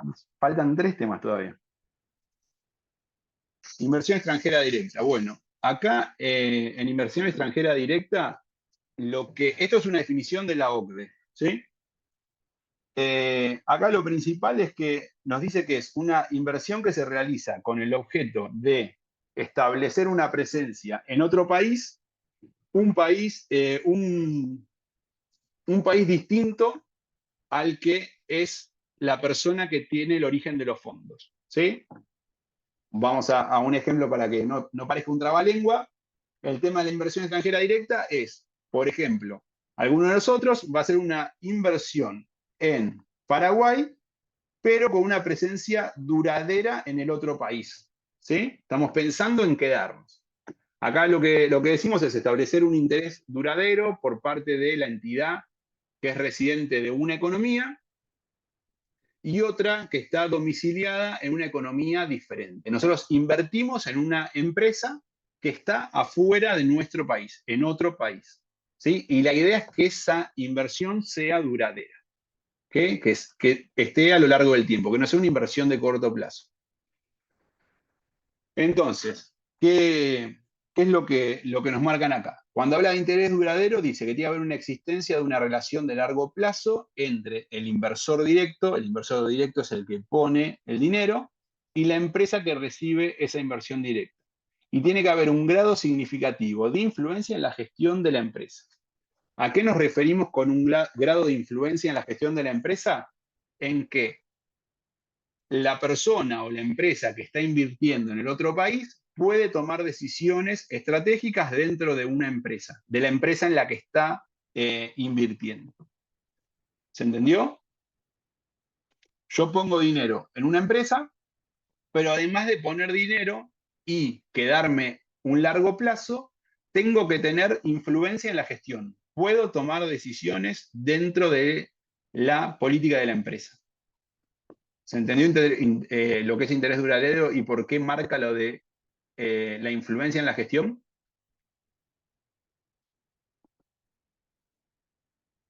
Bien. Igual un sí de 182 me preocupa. Bien, ahí ya tiraron un par más de sí. Vamos bien. Y después lo otro que nos marca la OCDE es cuál es el grado de influencia. ¿Sí? Acá en lo que es grado de influencia, vamos a tener dos tipos de grados. Uno que es la propiedad directa, o sea, la empresa que está invirtiendo o la persona que está invirtiendo en otro país pasa a ser el dueño de esa empresa, o es indirecta, tiene que tener más del 10% tiene que tener más del 10% de las acciones de la empresa. O, y ahí está la otra forma de que también sea el grado de influencia sea importante, tener poder de voto en la empresa. Entonces, acá lo que hace la OCDE, cuando yo le comentaba de que son organismos que trabajan con datos y que hacen muchas estadísticas, la OCDE marca el 10% por una cuestión de que sea fácil sacar la cuenta de inversiones extranjeras directas en diferentes países. Pero puede ser que yo tenga el 1% de una empresa y con ese 1% yo puedo tomar las definiciones de política de esa empresa y decir hacia dónde va a trabajar esa empresa. En ese caso también tengo un grado de influencia. Pero eso es mucho más difícil de saberlo para quien está relevando datos estadísticos. Entonces, lo que se utiliza de forma más fácil para el relevamiento de datos es o la propiedad directa, sos el dueño 100% de algo, o indirecta con más de un 10% del porcentaje del porcentaje de las acciones de una empresa. ¿Sí? Importante también el tema de que eso no se puede saber siempre, es quién toma las definiciones. En ese caso también tenemos grado de influencia. Entonces, para que haya inversión extranjera directa, lo volvemos a repetir. La inversión tiene que tener una participación accionaria que sea significativa, lo que hablábamos recién, el grado de influencia. Tiene que tener control de la empresa, ese grado de influencia tiene que decir que yo pueda tomar control en la gestión de la empresa, tomar definiciones sobre la empresa, y ese tipo de inversión tiene que ser duradera, de largo plazo. ¿Sí? ¿Estamos de acuerdo con esas tres? ¿Sigo? Bien. Bueno, globalización, esto es lo que les comentaba hoy, esto lo van a poder ver, pero acá habla de cómo por medio de la globalización hay una internacionalización de lo que es la compraventa, digo, cómo se abren nuevos mercados y cómo los diferentes países pueden llevar adelante la comercialización, y después la integración regional de cada uno de los países, que eso es lo que vamos a ver ahora, cuáles son los diferentes tipos de integraciones. Entonces, en integración económica, lo que tenemos acá marcado es un término que está usado para describir los distintos aspectos mediante los cuales las diferentes economías se unen. Ahora vemos los ejemplos, pero son diferentes economías que empiezan a tomar decisiones para unirse y llevar adelante una integración económica, hacer que sus economías sean similares y empiecen a comerciar más fácilmente. No solo comercial, sino también producir, pasar también las personas, digo, un libre tránsito de personas, ese tipo de cosas, lo que hacen es generar mayor integración económica. Cuando hablamos de regionalización es la dimensión espacial, es en qué lugar está eso. Sí, la Unión Europea es un caso de integración económica. Y acá lo que marcamos es que a mayor integración económica tienen que ser menores las barreras del comercio. ¿Sí? A mayor integración entre dos o más países, menos barreras tienen para comerciar. Bien.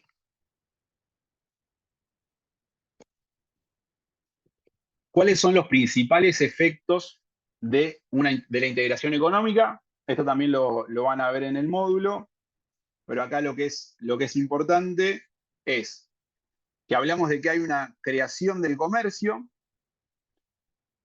¿A qué apuntamos con esto? A que al reducir las trabas, lo que estamos haciendo es que armamos un nuevo mercado, creamos un nuevo mercado. Al estar bajando esas trabas, las empresas de esos dos países van a empezar a ver ese nuevo mercado para empezar a llevar su producción o hacer compras. Otra de las cosas que es un efecto y que tiene que ver con esto es la desviación del comercio. Cuando hablamos de desviación del comercio, es que, por ejemplo, una empresa que venía vendiendo a, supongamos Argentina, antes del Mercosur, venía vendiendo a Italia, en el caso de tener mejores formas de venta, menores barreras con, por ejemplo, Brasil, lo que va a hacer es desviar su comercio, dejar de venderle tanto a Italia, que era lo que vendía antes, y empezar a venderle a Brasil. Ahí lo que se marca es la desviación del comercio. Yo venía vendiéndole mucho a un lugar, empiezo a venderle más al lugar. Sí, el Mercosur es un ejemplo de integración económica, ahora las vemos todas. Pero esto es importante, cuáles son los efectos que tiene una integración económica. Entonces, se crean nuevos comercios, nuevos mercados a los que podemos llegar. ¿Por qué? Porque tenemos menores barreras. El comercio que ya existía empieza a desviarse a este lugar en el que hacemos la integración económica. Dejamos de vender a lugares porque es más redituable hacer una venta en el nuevo lugar donde nos estamos integrando. Y después habla de la expansión del comercio, y acá van a ver algo que parece raro, pero dice que sube la demanda y que bajan los precios. ¿A qué se refiere con esto? Nosotros, cuando ustedes vean micro, van a ver que a mayor demanda, mayor precio. En este caso van a ver ahí un gráfico en el módulo que es medio chino, como está escrito, pero a lo que apunta principalmente es que acá lo que vamos a tener es mayor demanda. ¿Por qué? Porque crece el mercado, pero van a bajar los precios porque lo que estamos haciendo es derribar barreras comerciales. O sea, estoy dejando de pagar un derecho para vender ese producto, entonces para la persona que está comprando en el país, el producto va a ser más barato. ¿Por qué? Porque no está, ese producto que viene del exterior no está pagando los aranceles que pagaba antes. Y la demanda es mayor porque va a tener mayor cantidad de compras. ¿Se entendió? Ese medio también trabalengua, pero apunta a eso. A lo que hacemos es que se baja el precio por una cuestión de que estamos derribando barreras y que crece también a la vez la demanda por una cuestión de que estamos en nuevos mercados. ¿Sí?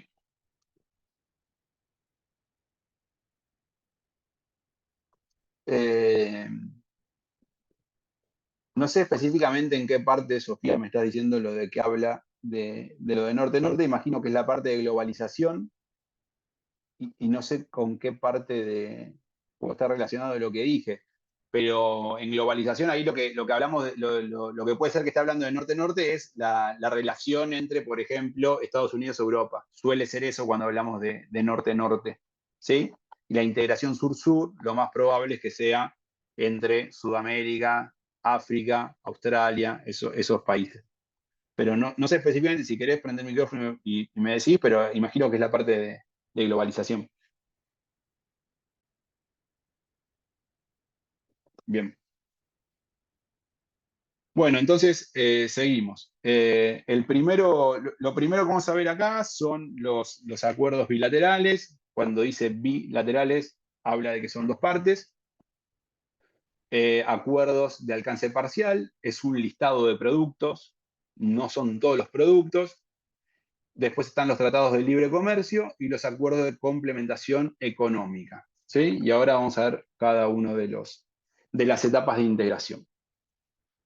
Cuando hablamos de las etapas de integración, la primera de todas es la zona preferencial de comercio. ¿Sí? Acá lo que hacemos es tener ventajas aduaneras entre los miembros. Son conjuntos de países, pueden ser 2 o más países, que lo que hacen es tener ventajas aduaneras entre ellos a diferencia del resto. ¿Sí? Son ventajas arancelarias entre los que son parte de esa zona preferencial de comercio. Van a tener ventajas arancelarias los países que sean miembros de la zona preferencial de comercio en ciertos productos. Preferencias aduaneras. Se puede pensar también así. Después el otro es la zona de libre comercio. Y acá es una zona en la que tenemos un acuerdo comercial entre 2 o más países, que lo que hacemos es eliminar los aranceles y las barreras comerciales. Entonces, hay libre circulación de bienes y servicios. Presten atención a esto, es solamente bienes y servicios, no quiere decir que puede haber una libre circulación de personas. Un ejemplo que tenemos acá es el NAFTA, que ahí lo que se hizo fue eliminar los aranceles entre Estados Unidos, Canadá y México. Solamente lo que hacemos acá es eliminación de aranceles y bajar barreras comerciales. Eso es una zona de libre comercio. Y lo que entra ahí es libre circulación de bienes y servicios. ¿Estamos?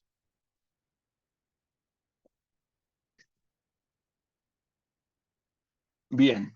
Unión aduanera. En el caso de una unión aduanera, estamos hablando de un acuerdo comercial, también de nuevo, entre 2 o más países, y lo que hacemos acá es eliminar los aranceles y las barreras comerciales que tienen cada uno de esos países, y se establece un arancel común para todos los países que no son miembros. Entonces, entre los países que están dentro de la unión aduanera, no hay aranceles, o sea, los aranceles son 0, no tenemos barreras comerciales, y nos ponemos de acuerdo cuál va a ser el arancel que tenemos hacia los países que no son miembros de nuestra unión aduanera. ¿Se entendió? ¿Estamos? Bien. Después el que sigue es el mercado común. Fíjense que esto vamos de arriba hacia abajo, de menor integración a mayor integración, y también presten atención de que cada uno de estos, el anterior, se incluye en el que sigue. ¿Sí? Una zona de libre comercio es mayor a una zona preferencial de comercio, o sea que la integra. Una unión aduanera es mayor a una zona de libre comercio, o sea que integra la zona de libre comercio y también integraría una zona preferencial de comercio. Siempre estamos yendo de menor a mayor.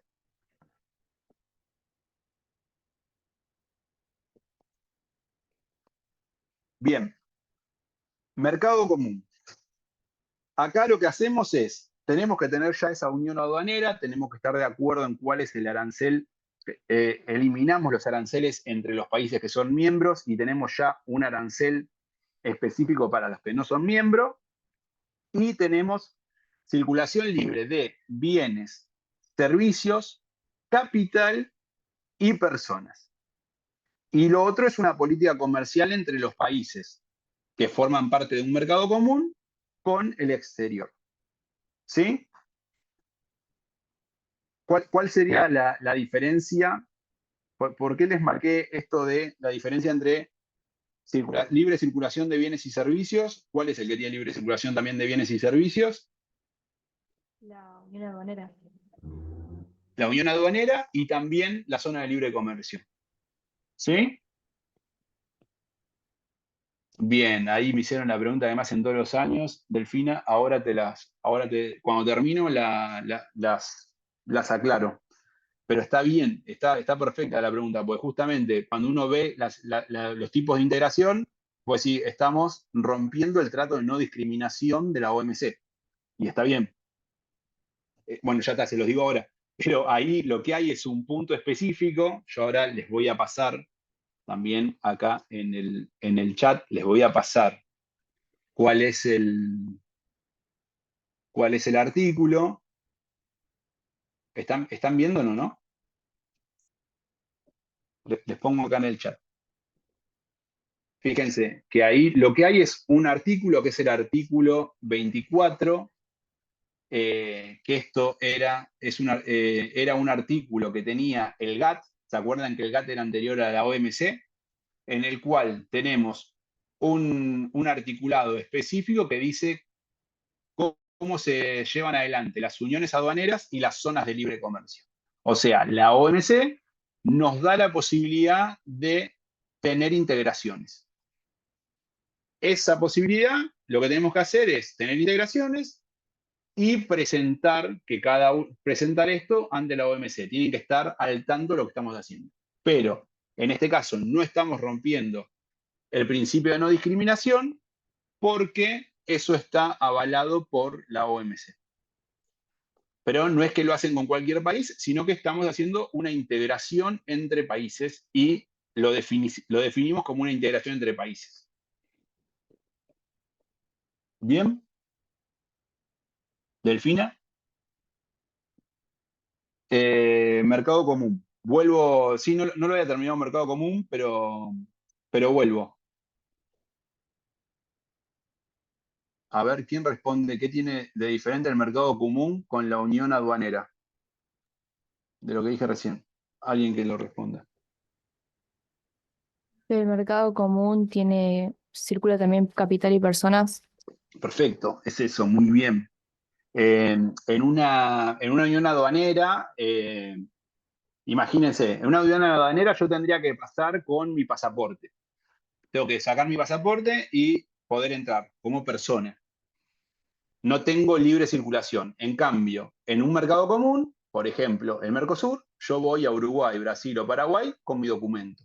¿Sí? Entonces tengo libre circulación de personas. Y lo otro que también tiene un mercado común, que no lo tiene la unión aduanera, es la libre circulación de capital. ¿Sí? O sea, se puede invertir y todo eso sin tener tantas trabas como sería en una unión aduanera.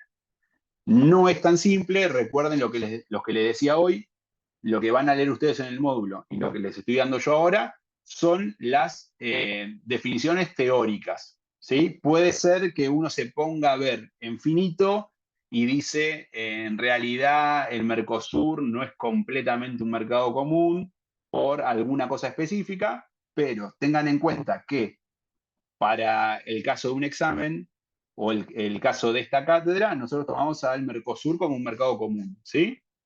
Es un mercado común para la cátedra. Si le hacen una pregunta, el Mercosur, ¿qué tipo de integración tiene? Mercado común. En eso estemos de acuerdo. Después, si nos ponemos a verlo en profundidad, es probable que tengamos algunas cosas que no se cumplan del modelo teórico. Y eso va a pasar en todas, ¿sí? Entonces, recuerden que acá lo que tenemos era la libre circulación de bienes, servicios, capital y personas. Y lo que vamos a tener también es una política comercial en la que estén de acuerdo todos los países miembros con el resto de los países que quieran ingresar al mercado común. ¿Sí? ¿Estamos de acuerdo? Bien, vamos con Unión Económica y Monetaria. El ejemplo acá, nuevamente, el ejemplo acá de cátedra es la Unión Europea. Es probable que, lo que les decía recién, si nos ponemos a verlo en detalle, no se cumpla 100%, pero para modelo en Unión Económica y Monetaria es la Unión Europea. Entonces acá lo que hacemos es un paso más de la integración que tenemos en un mercado común, en el cual vamos a tener una moneda para todos los países, una moneda propia que sea de todos los países. Acá lo que tienen que tener en cuenta es que va a haber definiciones de política monetaria que sean iguales para todos los países. En el caso de la Unión Europea hay un Banco Central Europeo. ¿Sí? Además de que todos los países tienen su Banco Central, hay un Banco Central Europeo que es el que define cuál es la política monetaria de toda la Unión Europea. Y por eso tienen una moneda común. ¿Sí? Hay definiciones de política tanto económica macro como micro que lleva adelante la Unión Europea. Por eso es una unión no solo económica, sino también monetaria. ¿Estamos de acuerdo con eso? Es un paso más de lo que es un mercado común y en el ejemplo que nosotros vamos a dar es la Unión Europea. Y después el último es la integración económica completa, que acá lo que hablamos es no solo que hay una unión. Profe, perdón, ¿no? Una consulta. Sí, dale, decime. Acá en el módulo aparece como unión política. No sé si es lo mismo que integración económica completa. Unión política es el último que te estoy diciendo yo, integración económica completa, sí. Ah, perfecto, gracias. Es ese, sí. En el anterior, el que dice unión económica y monetaria, ustedes en el módulo creo que lo tienen como unión económica, si no me equivoco, y el de zona preferencial de comercio lo tienen como preferencias aduaneras. Si es así, igual el orden es el mismo, pero sí, es así. Entonces, acá en integración económica completa, lo más importante es esto que hablábamos recién, que hay una unión también política 100% de las definiciones que se llevan adelante. Entonces, no solo que tenemos la misma aduana, tenemos los mismos aranceles hacia afuera, podemos pasar capital de un lado al otro sin ningún problema, las personas pueden pasar de un lado al otro sin ningún problema, tenemos la misma moneda y tenemos las mismas definiciones de política, tanto económica, sociales, productivas, todas, ¿sí? Hay una unión política. Acá no hay un ejemplo, no hay un ejemplo así que le demos de la cátedra, pero algo que podemos llegar a pensar como una unión económica completa sería el caso de Estados Unidos. ¿Sí? Ustedes piensen que Estados Unidos es un país federal en el cual muchos de esos estados fueron siendo miembros a lo largo del tiempo y cada uno de esos estados que entraban pasan a tener las mismas definiciones de política que el resto de los estados, tienen la misma moneda. ¿Sí? Acuérdense, por ejemplo, no sé, Alaska, Estados Unidos se lo compró a Rusia. California creo que también se la compró a España. Después Texas se lo ganó en una guerra a México. Digo, todos esos estados tienen sus políticas, pero pasan a ser parte de una gran unión que podría llegar a ser algo que nos ayude a pensar qué sería una integración económica completa. ¿Sí? Sería algo similar a lo que es Estados Unidos. Pero ahí no tenemos un ejemplo puro de la cátedra que digamos, bueno, es esto. Pero les puede llegar a servir como para pensarlo. Reino Unido sería, no sé si sería completa, porque ahí en Reino Unido vos tenés diferentes cosas adentro del Commonwealth. Por ejemplo, Escocia. Escocia tiene euro, es parte de, me parece, Escocia tiene euro, no, Escocia me parece que no. Pero Gales y Escocia tienen diferentes parlamentos y tienen diferentes definiciones de política. No es lo mismo. Por eso digo, este es medio complejo. Para mí el más cercano a algo así en la realidad es Estados Unidos. Porque ahí no tenés tantos líos internos, hay líos internos, pero no al que son diferentes países. Tenemos diferentes banderas en el Reino Unido. Y después tenés todos los que son del Commonwealth que están afuera directamente. Canadá, Australia, son todos países que están afuera, Nueva Zelanda. Pero yo no tomaría como ejemplo el Reino Unido. Bien. Bueno, Mercosur. Fíjense, háganme el favor, y esto lo digo todos los años, entren al... Escocia tiene libros también, bueno, pero tienen diferente congreso y tienen diferentes definiciones de política, por eso lo decía también. No es lo mismo. Yo lo que haría es, entren a lo que es la página del Mercosur, estudiense cuáles son los estados que son parte del Mercosur, cuáles son los estados asociados. Es importante saber cuáles son los estados parte, ¿por qué? Porque nosotros, sabiendo quiénes son los estados parte, vamos a saber cuál es el tratamiento que se le da a una mercadería que viene de un país que es miembro del Mercosur, a otro país que es miembro del Mercosur, o a un país que está fuera de la zona del Mercosur. ¿Sí? Entonces es importante saber cuáles son los países miembros del Mercosur. Eso lo pueden buscar, entran a la página del Mercosur y lo buscan. ¿Sí?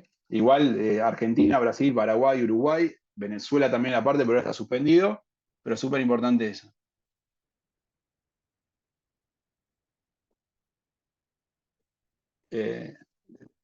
Eminencia, a mí me dijiste, me parece, ni cerca, pero después lo subimos, después subimos las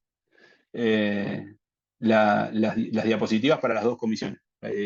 Obviamente en el campus ven lo mismo todos, ¿sí? Es para las dos comisiones por igual todo lo que subimos. No, Paraguay no está suspendido, Venezuela está suspendido. Dije Venezuela. Si dije Paraguay, me equivoqué. Y Bolivia está en proceso de adhesión. Perfecto. Es así. Bien, vamos con el último, que es súper tarde. Bueno, sistema generalizado de preferencias. El sistema generalizado ¿por qué está suspendido? Por problemas políticos. Imagínense las cosas que pasan en Venezuela y las diferencias de política que tienen con los otros países, en especial con Paraguay y Uruguay, ahora también con Argentina y con Brasil no tanto, pero fue por eso. Se suspendió porque no cumplían con lo que pedía el Mercosur. Digo, la idea era que sea un miembro completo, entró en su momento, pero después se lo terminó suspendiendo. Vamos con esto del sistema generalizado de preferencias. También de última, yo lo explico ahora, pero búsquenlo y si hay alguna consulta después me la hacen en la clase que viene o cuando nos veamos.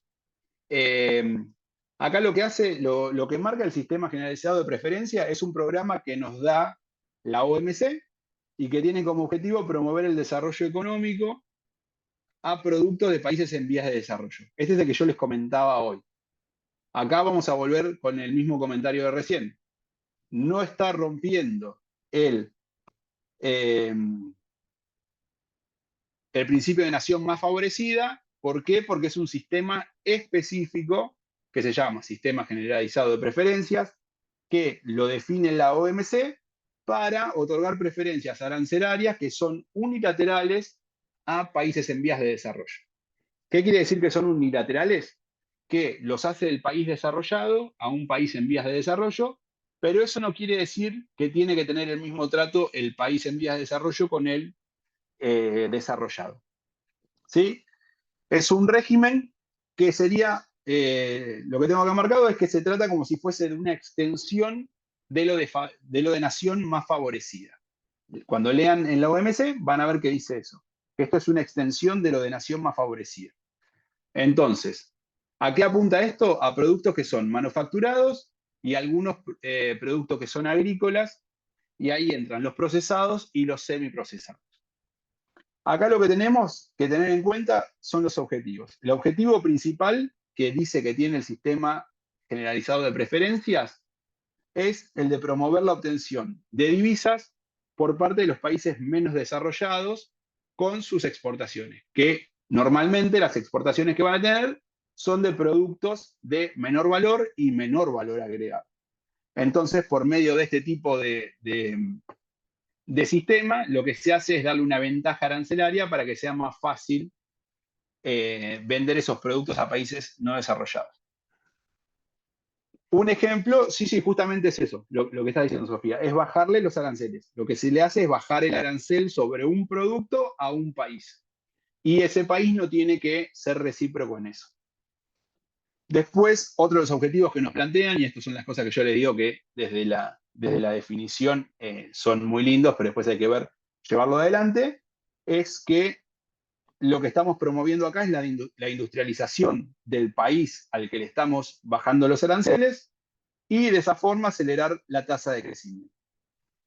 Ahí es muy importante que tengamos en cuenta que no tiene que haber reciprocidad, y lo otro que es importante que pensemos es cuál sería la desventaja de esto y cuáles son lo que se plantea desde algunas miradas más desarrollistas. Cuando nosotros estamos dándole a un país en vías de desarrollo mayores ventajas en lo que son sus productos con menor elaboración y que menor trabajo tienen para la venta, la mirada que puede también haber es que eso lo que hace es generar mayor dependencia de un país subdesarrollado con un país desarrollado. Esta es una mirada económica desde un punto de vista más desarrollista, ¿sí? No tan liberal. Entonces, piensen también en eso, que lo que puede ser es que eso lo que termina haciendo es que ese país, al reforzarse cada vez más en ese tipo de producción, si no hay una política industrial atrás que esté llevando adelante la forma de mejorar su productividad, que es lo que decíamos acá, que es promover la industrialización de los países, si no tiene el país exportador políticas para mejorar la industrialización de su país, es muy probable que lo que estemos haciendo acá es generar cada vez más dependencia económica entre el país en vías de desarrollo o subdesarrollado y el país desarrollado. Otra forma de plantear esto, que eso también es algo que lo van a ver, no sé si lo van a ver en la carrera, pero también otra forma de nombrarlo es países centrales y países periféricos. Digo, eso es otra mirada que hay desde la economía.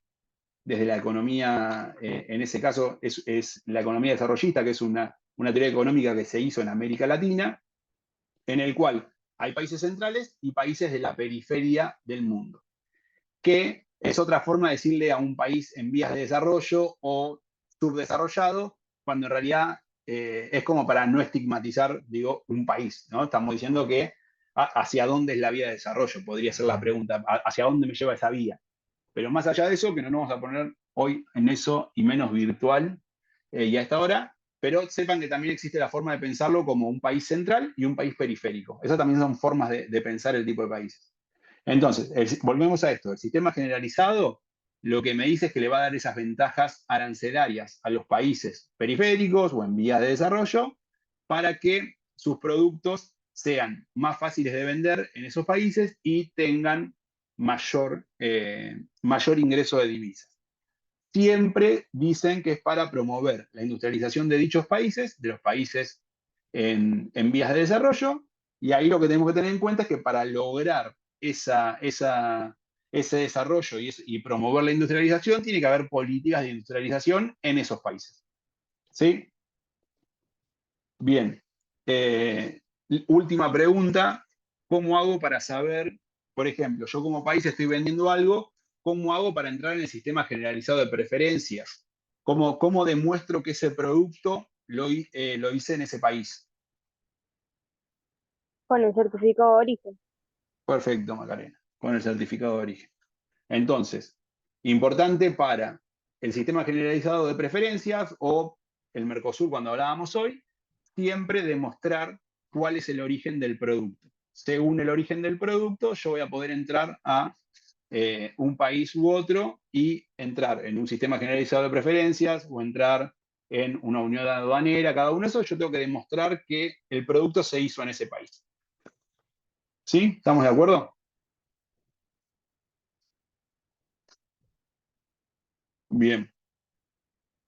Dejen entonces los que no lo hicieron, dejen entonces la comisión y el documento y el nombre, obviamente, nombre, apellido, documento y comisión. Así terminamos de tomar lista y yo con eso lo voy pasando. Bien, la verdad que muchísimos les agradezco a todos y a todos los que se quedaron hasta esta hora. Cualquier cosita nos consultan, después subimos también la presentación, eso lo sube Laura. Y la clase que viene les avisamos igual ahí en el campus, pero lo más probable es que las dos comisiones las dé Laura. ¿Sí? ¿Quedó alguna consulta? ¿Alguna pregunta? ¿Estamos bien? ¿Más algo que quieras agregar que me haya olvidado? No, estuvo bien. Bien. Bueno, listo. Les agradezco. Dejen los nombres, apellidos y Profe, comisión y documentos. Sí, decime. ¿la próxima clase también es virtual? La próxima clase también es virtual. Sí, muy a mi pesar. El tema principal es que por la cantidad que somos, las dos comisiones, no hay lugar en la facultad. No hay forma. También ahí digo, para nosotros bueno, nada, para mí es más divertido que sea presencial, pero también tenemos que tener en cuenta que estamos viendo el momento que está llevando adelante la universidad pública. Entiendo que están al tanto de lo que está pasando con la parte presupuestaria, también está muy caro el tema eh, de los colectivos, entonces también estamos tratando de, si es posible, hacer algunas clases virtuales como para también acompañarlos en no tener que estar yendo y viniendo a la facu. Digo, también es una de las opciones el tema de la virtualidad. Desde mi punto de vista es mucho más lindo presencial, pero ante un caso de fuerza mayor, podríamos decir, en base a lo que veníamos charlando hoy, son las herramientas que vamos encontrando, ¿sí? Pero ahí, igual fíjense que en el documento que hicimos con Laura de todas las clases dice cuáles son presenciales y cuáles son virtuales. Después creo que queda la que viene y después queda una a fin de la cursada. Esa veremos ahí cada una de las comisiones cómo lo llevamos adelante. ¿Sí? Bueno, gracias, profe. De nada. Perfecto, gracias.